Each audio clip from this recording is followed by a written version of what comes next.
नमस्कार, मैं हूं उज्जवल सरकार और स्वागत है आपका यूएस के ग्लोबल पर। आज हम एक ऐसे टॉपिक पर बात करने वाले हैं जो भारत की सिक्योरिटी, स्ट्रेटेजी और ग्लोबल रिलेशंस को आने वाले कई दशकों तक प्रभावित कर सकता है। यह मुद्दा है फिफ्थ जनरेशन फाइटर जेट को लेकर चल रही तेज होती ग्लोबल रेस और इसी बीच रूस के प्रेसिडेंट व्लादिमीर पुतिन का एक अहम बयान जिसने इस पूरे डिबेट को फिर से स्पॉटलाइट में ला दिया है। हाल ही में एक वीडियो सामने आया जिसमें राष्ट्रपति पुतिन यह दोहराते नजर आए कि रूस ने भारत को पहले भी सुखोई 57 फाइटर जेट के को प्रोडक्शन का ऑफर दिया था और आज भी ये प्रपोजल ओपन है कि भारत और रूस मिलकर इस फिफ्थ जनरेशन फाइटर जेट को ज्वाइंटली डेवलप करें, वो भी नो रिस्ट्रिक्शंस।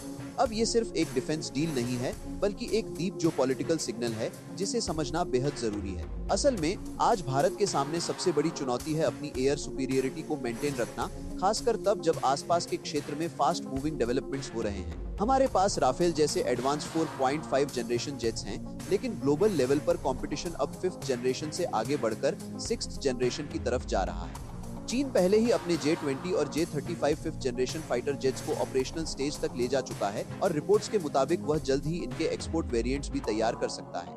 अगर ऐसा होता है तो रीजनल सिक्योरिटी बैलेंस और ज्यादा कॉम्प्लेक्स हो जाएगा।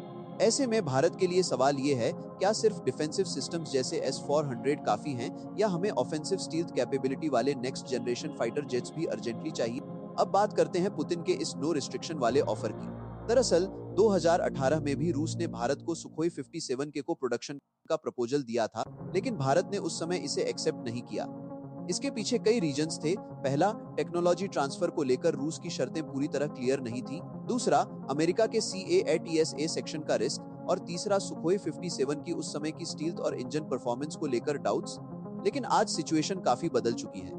रूस पर सेक्शन है, उसे अपने डिफेंस इंडस्ट्री को सस्ते करने के लिए बड़े पार्टनर्स की जरूरत है और भारत एक मेजर स्ट्रेटेजिक बॉयर होने के साथ साथ एक लॉन्ग टर्म पार्टनर भी है। भारत रूस मिलिट्री कोऑपरेशन का सबसे बड़ा एग्जाम्पल है ब्रह्मोस मिसाइल, जो को प्रोडक्शन का एक सक्सेसफुल मॉडल माना जाता है।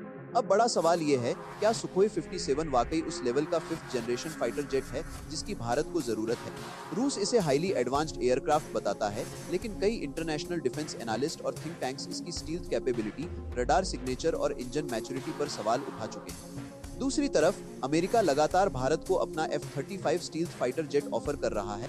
इसकी network centric warfare capability, sensor fusion और स्टील्थ टेक्नोलॉजी दुनिया में सबसे एडवांस्ड मानी जाती है, लेकिन इसके साथ आता है strict control, limited technology transfer और ऑपरेशनल रिस्ट्रिक्शंस, यानी दोनों ही ऑप्शंस में भारत के लिए ट्रेड ऑफर्स हैं। एक तरफ रसिया का सुखोई 57 है, जहां को प्रोडक्शन और कस्टमाइजेशन का स्कोप मिल सकता है। दूसरी तरफ अमेरिका का F-35 है, जहां कटिंग एज टेक्नोलॉजी है लेकिन कंट्रोल ज्यादा है।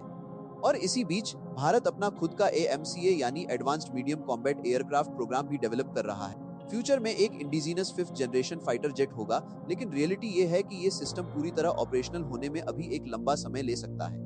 तो सवाल फिर वहीं आ जाता है, क्या भारत को एक इमीडिएट स्ट्रेटेजिक सॉल्यूशन चाहिए या लॉन्ग टर्म सेल्फ रिलायंस पर ही फोकस रखना चाहिए? क्योंकि ये फैसला सिर्फ एक फाइटर जेट का नहीं है, ये भारत की आने वाली दशक की फॉरेन पॉलिसी, डिफेंस स्ट्रेटेजी और स्ट्रेटेजिक ऑटोनोमी का डायरेक्शन तय करेगा। अब डिसीजन भारत को करना है, क्या हम F-35 की तरफ जाएं या सुखोई 57 के को प्रोडक्शन ऑफर को एक्सेप्ट करें, या फिर AMCA जैसे इंडिजिनस प्रोग्राम्स पर पूरी तरह फोकस करें और एक बैलेंस्ड हाइब्रिड अप्रोच अपनाएं। आपकी राय क्या है? कमेंट में जरूर बताइए। वीडियो पसंद आया हो तो लाइक, शेयर और सब्सक्राइब करना मत भूलिए। जय हिंद, जय